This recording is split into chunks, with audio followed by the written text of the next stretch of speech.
There was a character in the inaugural season of Demon Slayer we longed to see more of, Sabito. Naturally, this raises the question, what if Sabito hadn't met his end at the hands of the Hand Demon? Could Giyu even have ascended to the rank of Water Hashira? How might this have impacted Tanjiro's journey? Well, you're in luck today, as we'll be delving into the question, what if Sabito survived through the final selection exam? For a week, Sabito was stationed on Mount Fujikasani. During his time there, he encountered the Hand Demon, an entity eager to devour all of Sakonji's pupils. Sabito attempted to fell the beast, but his sword shattered when he tried to counter the demon's technique. As the demon prepared to strike a lethal blow, a shout rang out from behind Sabito. He turned to see Giyu alongside a squad of other demon slayers rushing towards them. Instead of lying low, Giyu decided to assist Sabito in this timeline. Ultimately, they emerged victorious over the demon, thereby preserving the lives of all the demon slayers. Having now survived the final selection, Sabito went on to become an official demon slayer. As the initial arc begins, when Tanjiro encounters Sabito and Giyu, Sabito quickly takes Nezuko hostage and states his intention to eliminate her. Tanjiro, however, vehemently refuses to let Sabito harm Nezuko, sparking the first bout between the two. Sabito, believed to be more formidable than Giyu, presents a daunting challenge. Yet, Tanjiro is not one to shy away from a fight, even if he's not a demon slayer yet. However, he finds himself overpowered by Sabito's agility and prowess, struggling to match his opponent's pace. As the skirmish between Sabito and Tanjiro prolongs, it dawns on Sabito that Nezuko is not their foe, but instead seeks to safeguard her brother. Amidst the ongoing battle, Sabito recognizes Tanjiro's potential to grow into a mighty demon slayer. However, he remains intent on fulfilling his duty as a demon slayer. Sabito understands that Nezuko, being a demon, must be killed, yet he's troubled by the fact that she's also shielding her brother. At the conclusion of the first arc's battle, Sabito's strong sense of justice and altruism prevails. He elects to spare Tanjiro and Nezuko, persuaded that they might just be the key to defeating the demons. He imparts crucial information to Tanjiro on locating Urokodaki and departs, confident that he's made the right call. The Mount Natagumo arc kicks off with Tanjiro, Zenitsu, and Inosuke being delegated the task to investigate the mysterious disappearance of a band of demon slayers in the region. Upon their arrival, they find that the mountain has been claimed by a family of spider demons, the culprits behind the missing demon slayers. As they navigate the hazardous mountainous landscape, they cross paths with Rui, a potent lower moon and the mastermind behind the spider demons. Rui is a formidable opponent, capable of manipulating spider silk threads. Tanjiro, Zenitsu, and Inosuke confront Rui and his minions, but quickly realize they're outclassed. Just as the situation looks dire, Sabito and Giyu swoop in for the rescue. They make quick work of Rui, leaving Tanjiro and his comrades stunned. Recognizing Tanjiro's potential, Sabito takes it upon himself to personally train him. Under Sabito's mentorship, Tanjiro sharpens his skills and acquires new techniques. Sabito pushes Tanjiro to his limits, but always offers encouragement and support, fostering him into a formidable demon slayer. The Hashira meeting arc commences with the Demon Corps' leaders convening to discuss the peculiar case of Nezuko, Tanjiro's demon sister. The demon slayers are divided over Nezuko's fate, given her atypical demon behavior and her assistance to Tanjiro and his friends in combat. Sabito, the Water Hashira, vehemently opposes any notion of killing Nezuko. He argues that Nezuko is unlike other demons and may potentially become a valuable ally for the demon slayers in the future. Despite initial resistance from some Hashiras, Sabito's unwavering sense of justice and compassionate personality gradually sway their opinions. Ultimately, Sabito's compelling arguments and charisma convince the other Hashiras, and they agree to seek a solution that doesn't entail Nezuko's death. The Lower Moon meeting arc begins with the remaining Lower Moon demons congregating to plan their next move. As in the main storyline, Muzan abruptly exterminates all the remaining Lower Moon demons except for Enmu, the Lower Moon 1, whom he spares and infuses with more of his demon blood, significantly enhancing Enmu's power. In this alternate narrative, Tanjiro grows stronger than in the original storyline, thanks to Sabito's tutelage and guidance. The arc begins with Tanjiro, Inosuke, and Zenitsu boarding the Mugen train in pursuit of the demon responsible for several Demon Slayers' disappearances. The trio and Rengoku manage to eliminate Enmu with relative ease, owing to Tanjiro's enhanced skills. Just like in the original timeline, they encounter Akaza. In this alternate storyline, Tanjiro manages to stand his ground against Akaza for a more extended period, courtesy of Sabito's training. Despite Tanjiro's augmented strength, even in this altered narrative, they fall short of defeating Akaza. The Upper Moon succeeds in inflicting fatal injuries on Rengoku, as in the original storyline. As Tanjiro and his comrades commence their investigation into the disappearance in the entertainment district, they promptly discover the area is under the control of a potent demon named Daki, aided by her brother Gyutaro. Despite the demon's power, Tanjiro's more self-assured due to Sabito's training. The battle against the demons is as intense and brutal as in the original narrative, but Tanjiro's increased strength and speed enabled him to match his opponent's attacks and land a few powerful strikes himself. Eventually, the combined efforts of Tanjiro, Inosuke, Zenitsu, and Tengen managed to exterminate the Upper Moon demons Gyutaro and Daki. Unlike in the original narrative, Tengen Uzui does not lose his left hand in the battle. Although he sustains severe injuries, he continues his duties as a Hashira for a while longer. Despite his wounds, he provides invaluable assistance to the Demon Slayers as a support asset. Tanjiro journeys to a remote village in search of a swordsmith who can mend his shattered Nidoran blade. As previously mentioned, in this alternate timeline, Tanjiro becomes even more formidable thanks to Sabito's concentrated training, which helped him fine-tune his techniques.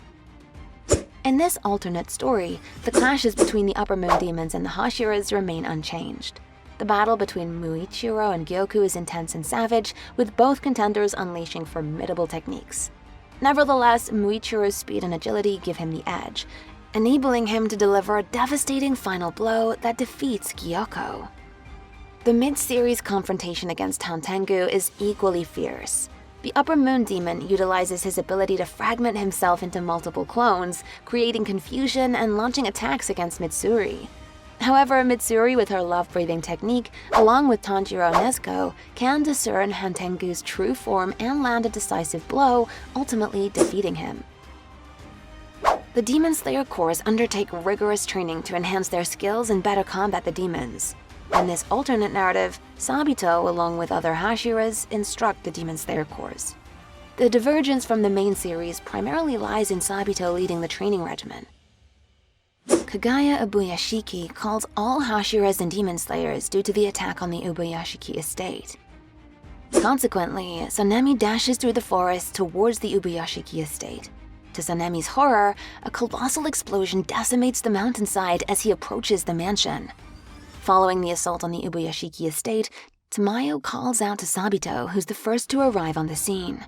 Sabito's eyes widen in shock as he spots Muzan, and he quickly understands the severity of the situation. With resolute determination in his heart, Sabito swiftly unleashes his Nidoran blade and lunges at Muzan. However, Muzan effortlessly dodges his attack. Upon the other Hashira's arrival, they unite to battle Muzan. They all strike Muzan with their distinctive breathing styles, but he remains unfazed and laughs as they converge on him. Sabito soon realizes that Muzan is unlike any demon he's ever encountered.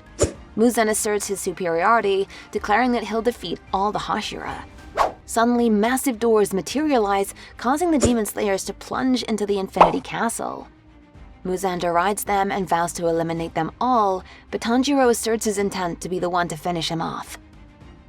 The Upper Moon demons appear sequentially, stretching the Demon Slayers to their limits. Shinobu, the insect Hashira, fights Doma, just as in the main series. She employs her insect's breathing techniques to attack the demon, but he proves to be a formidable opponent. He ridicules her efforts and eliminates her. Upon Shinobu's death, Kanao Tsuyuri arrives on the scene, where Doma is absorbing Shinobu. Kanao flies into a rage after witnessing Shinobu's demise. Doma repels her and consumes Shinobu's body, leaving only her butterfly-shaped hairpiece behind. As their fight continues, Inosuke emerges amid the battle. The two Demon Slayers join forces to combat Doma. As the battle progresses, Inosuke learns that Doma was responsible for his mother's death and pledges to defeat him. Ultimately, the pair succeed in conquering Doma. On a different battlefield, Zenitsu confronts Kaigaku, his former fellow disciple who betrayed the demon slayers to become a demon. Kaigaku taunts Zenitsu and tries to persuade him to join him, but Zenitsu stands his ground and retaliates with his new technique, the Flaming Thunder God. Despite being severely injured, Zenitsu manages to land the final blow on Kaigaku, avenging his fallen mentor. Now, this is the point that substantially diverges from the main series. Sabito, Tanjiro, and Giyu are searching for Muzan, Kibutsuji, and Tamayo when upper rank 3 Akaza appears out of nowhere and instigates a fight. This battle is Tanjiro's way of avenging the death of Flame Hashira Kyojuru Rengoku. During the intense fight, Tanjiro succeeds in severing Akaza's neck, while Giyu and Sabito manage to cut off his arm. As his head regenerates, Akaza's body continues to fight using his technique, Destructive Death Compass Needle. Tanjiro collapses from exhaustion, but Giyu and Sabito protect him and engage Akaza. Memories of his past and his yearning to protect someone resurface, leading Akaza to regret his current actions. In the end, Akaza mutilates and obliterates himself, finally finding peace as a dutiful son, a protective student, and a faithful lover. Mitsuri and Obanai face Nakime, who can manipulate space inside the Infinity Castle. However, Mitsuri's instincts and Obanai's resolve help them break through Nakime's illusions and defeat her, just like in the main timeline. Sanemi and Tengen Uzui face Kokushibo, who's the upper rank 1 demon. Kokushibo is a formidable adversary, boasting incredible speed and strength, as well as the ability to regenerate faster than any demon save for Muzan. The Hashiras collaborate to take him down, with Yomei and Tokito distracting him while Sanemi strikes him from various angles. In the end, they manage to overwhelm him and land the final blow, putting an end to his reign of terror. However, it costs the lives of both Muichiro and Genya. In the aftermath, the Infinity Castle is destroyed, concluding the battle with the Demon Slayer Corps emerging victorious over the upper-rank demons. While the path ahead is fraught with danger, the Demon Slayers find comfort and hope in knowing that they have such strong and competent Hashiras leading the charge. After the Demon Slayers face Muzan once again, Sabito takes the lead and orchestrates the attack with the Hashiras. They quickly discern that Muzan has grown even stronger than before, and that their prior attacks are no longer effective against him. The Demon Slayers launch a coordinated assault, but their attacks barely slow Muzan down. As the battle intensifies, Muzan unleashes a devastating attack that incapacitates many of the Hashira. Sabito steps up to confront Muzan, but he too is quickly overpowered. Tanjiro rushes to Sabito's aid, but is outmatched by Muzan. However, as the Hashiras and Demon Slayer Corps persist in their fight, they begin to gain the upper hand. In the end, it's a collective effort that leads to the downfall of Muzan Kibutsuji. He never succeeds in turning Tanjiro into a demon. With the assistance of his ancestors' vision and the support of his friends and fellow demon slayers, Tanjiro manages to land the killing blow against Muzan. As the sun finally rises, it marks the end of the era of demons and the start of a new chapter for the Demon Slayer Corps. A prosperous future has been carved out by blood and sacrifice, including that of several Hashiras. That's what might happen if Sabito survived the final selection exam. If you have your own theories, feel free to share them in the comments. If you like this video, leave a like and subscribe to our channel. Click here to watch our next video. Thanks for watching.